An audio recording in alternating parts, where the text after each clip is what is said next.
അസ്സാം വലൈക്കും, welcome to ടിൻസ് Malabar kitchen. ഇന്ന് ഞാനിവിടെ ഉണ്ടാക്കുന്നത് ബിരിയാണിയാണ്, ഹൈദരാബാദി ബിരിയാണി. അപ്പോൾ അതിനായിട്ട് ഫസ്റ്റ് ഒരു ബൗൾ എടുത്തിട്ടുണ്ട്. അതിലോട്ട് സൺഫ്ലവർ ഓയിൽ ഒഴിച്ചിട്ടുണ്ട്. 1 കപ്പ് സൺഫ്ലവർ ഓയിൽ വേണം കേട്ടോ. പിന്നെ ഉള്ളി, ഇത് 2 ഉള്ളിയാണ്. ഏകദേശം 1 കിലോ ചിക്കൻ്റെ മസാലക്കുള്ള സാധനങ്ങളാണ് ഞാൻ പറയുന്നത്. പിന്നെ മല്ലി, മഞ്ഞൾ, മുളക്, ഗരം മസാലകൾ, പട്ട, ഏലക്ക, ഗ്രാമ്പൂ, അങ്ങനെയൊക്കെ. പിന്നെ തൈര്, അത് ഏകദേശം 1 കപ്പ് വേണം. പിന്നെ പച്ചമുളക്, സാജീരകം, ചെറിയ ജീരകം അല്ലാട്ട സാജീരകം. പിന്നെ ഇഞ്ചി വെളുത്തുള്ളി പേസ്റ്റ്, മല്ലിയില, പുതിനയില, ഇതിട്ടിട്ട് നന്നായിട്ട് മിക്സ് ചെയ്യാം. എന്നിട്ട് ഉപ്പിടുക, നന്നായിട്ട് മിക്സ് ചെയ്ത് കൊടുക്കുക. അതിന് ശേഷം ഇത് 1 കിലോ ചിക്കനാണ്, കുറച്ച് വലിയ പീസുകളാക്കി ഇതാണ്. നന്നായിട്ട് മിക്സ് ചെയ്ത് കൊടുക്കുക. ഇത് ശരിക്കും എങ്ങനെയാണെന്ന് വെച്ച് കഴിഞ്ഞാൽ, നമ്മളിപ്പോൾ ഏതെങ്കിലും ഒരു ദിവസം ബിരിയാണി ഉണ്ടാക്കാണ് ഇതാക്കണമെങ്കിൽ അതിൻ്റെ ഒരു ദിവസം മുന്നേ ഇതിൻ്റെ മസാല റെഡിയാക്കുന്നതാണ് നല്ലത്. കാരണം അപ്പോഴാണ് ഒന്നുകൂടി ടേസ്റ്റ് കൂടുതൽ. ഇതിപ്പോൾ ഞാൻ രാവിലെ മേടിച്ചിട്ട് ഇതാക്കിയതാണ്. രാവിലെയാണ് ചിക്കൻ മേടിച്ചത്. അപ്പോൾ ഒരു 1-1.5 മണിക്കൂർ ഫ്രിഡ്ജിൽ വെക്കുക, അത്രയേ ഉള്ളൂ. അതിനുള്ള സമയം എനിക്കുള്ളൂ. പിന്നെ അതിന് ശേഷം ഒരു കാസ്റ്റ് അയണിൻ്റെ പാത്രത്തിൽ അതിൽ കുറച്ച് ഓയിൽ ഒഴിക്കാം. പിന്നെ ഈ ബിരിയാണി ഉണ്ടാക്കുമ്പോൾ ഒരു ഇതെന്താണെന്ന് ചോദിച്ചു കഴിഞ്ഞാൽ, നമ്മൾ എത്രത്തോളം ചിക്കൻ എടുക്കേണ്ട അതിനനുസരിച്ചിട്ട് ഫ്ലാറ്റായിട്ട് ചിക്കന് പാനിൽ കിടക്കത്തക്ക വിധത്തിലുള്ള പാനേ എടുക്കാൻ പാടുള്ളൂ.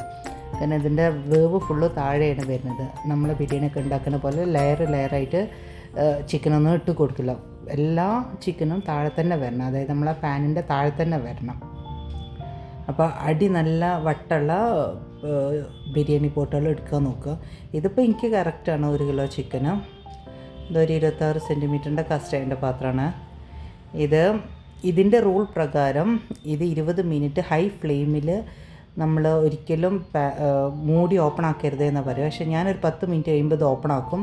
ഓപ്പൺ ആക്കിയതിന് ശേഷം ഒന്ന് മറിച്ചിട്ട് കൊടുക്കും. ചിക്കനൊന്ന് മറിച്ചിട്ട് കൊടുക്കും കേട്ടോ. അങ്ങനെയാണ് ചെയ്യാറ്. ഇപ്പോൾ ഇത് ഞാൻ ഒന്ന് തിരിച്ചൊക്കെ ഇട്ട് കൊടുത്ത് ഏകദേശം ചിക്കനൊക്കെ കുക്കായിട്ടുണ്ട്. പിന്നെ അരി വേവിച്ചത് ഇടണം. ഒരു 80% വേവുമ്പോൾ അരി വേവിച്ചെടുക്കുക. അതിൽ ഗരം മസാലകൾ, ഉപ്പൊക്കെ ചേർത്തിട്ട് ഇതാക്കുക. പിന്നെ അരി ഊറ്റിയെടുക്കുകയാണ് കേട്ടോ ചെയ്യുന്നത്. അപ്പോൾ ഇതിലെന്താണെന്ന് ചോദിച്ചു കഴിഞ്ഞാൽ, ഊറ്റിയെടുക്കുന്ന സമയത്ത് നമ്മൾ അരി ഇട്ട് കഴിഞ്ഞ് കഴിഞ്ഞാൽ മിൽക്ക് ഒഴിക്കണം കേട്ടോ. മിൽക്ക് ഒഴിക്കണം, ഒരിച്ചിരി മിൽക്ക്, 1 കപ്പോളം മിൽക്ക് ഒഴിക്കണം. പിന്നെ അതിലോട്ട് ലെമൺ ജ്യൂസ് ഒഴിച്ചിട്ടുണ്ട്. പിന്നെ കളറ് കമ്പൽസറിയാണ്. ഹൈദരാബാദ് ബിരിയാണിയിൽ കളർ ഉണ്ടാവും. അപ്പോൾ ആദ്യം യെല്ലോ കളറ്, പിന്നെ റെഡ്, ഗ്രീൻ, ഇങ്ങനെ 3 കളറുകളാണ് ഞാൻ കൊടുക്കാറുള്ളത്. ഇതിപ്പോൾ നോക്കി, ഇതിൽ ചിക്കൻ എപ്പോഴും താഴെയാണ് ഏറ്റവും കിടക്കുക. അപ്പോൾ അത് ഒന്നും കൂടി കുക്കാവും ചെയ്യും. ഇത് നമ്മളിങ്ങനെ മസാല ഉണ്ടാക്കി വെച്ചാൽ വളരെ ഈസിയാണ് കേട്ടോ അത് ഉണ്ടാക്കാൻ. പിന്നെ നെയ്യും ഓയിലൊക്കെ ഇട്ട് കൊടുത്തു.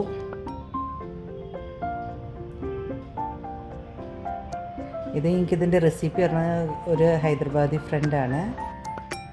എൻ്റെ ഒരു ഹൈദരാബാദി ഫ്രണ്ട് ഞാനിത് മാമലായിരുന്നപ്പോൾ എനിക്ക് പറഞ്ഞു തന്നതാണ്. പിന്നെ ഗരം മസാല, പിന്നെ ഒരു ലെയറും കൂടി ഇട്ടു. കുറച്ച് ലെമൺ ജ്യൂസ്,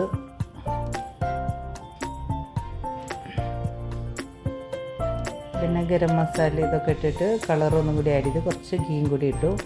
പിന്നെ അതൊരു 10 മിനിറ്റ് കൂടി ദമ്മ്, അതായത് മാക്സിമം ഒരു 10-25 മിനിറ്റിൻ്റെ ഉള്ളിൽ ഈ ബിരിയാണി റെഡിയാവും. അത്രയേ ഉള്ളൂ.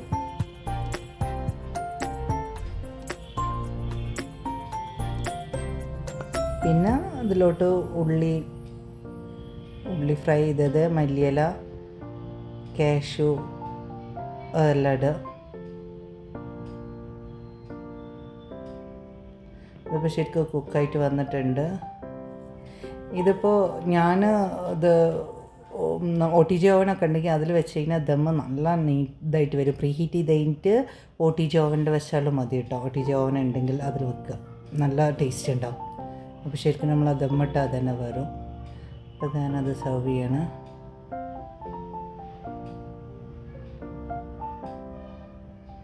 ഇത് എൻ്റെ കുട്ടികൾക്ക് ഇഷ്ടമുള്ള ബിരിയാണിയാണ്, പക്ഷേ എനിക്ക് ഇഷ്ടമല്ലാത്ത ബിരിയാണിയാണ് കേട്ടോ. എൻ്റെ കുട്ടികൾക്ക് ഭയങ്കര ഇഷ്ടമാണ് ഈ ബിരിയാണി. അപ്പോൾ എല്ലാവർക്കും ഇതിൻ്റെ റെസിപ്പി ഇഷ്ടമായെന്ന് കരുതുന്നത്. നിങ്ങൾ സബ്സ്ക്രൈബ് ചെയ്യാനും ഷെയർ ചെയ്യാനും കമൻറ്റ് ചെയ്യാനും മറക്കരുത്. അപ്പോൾ ബൈ.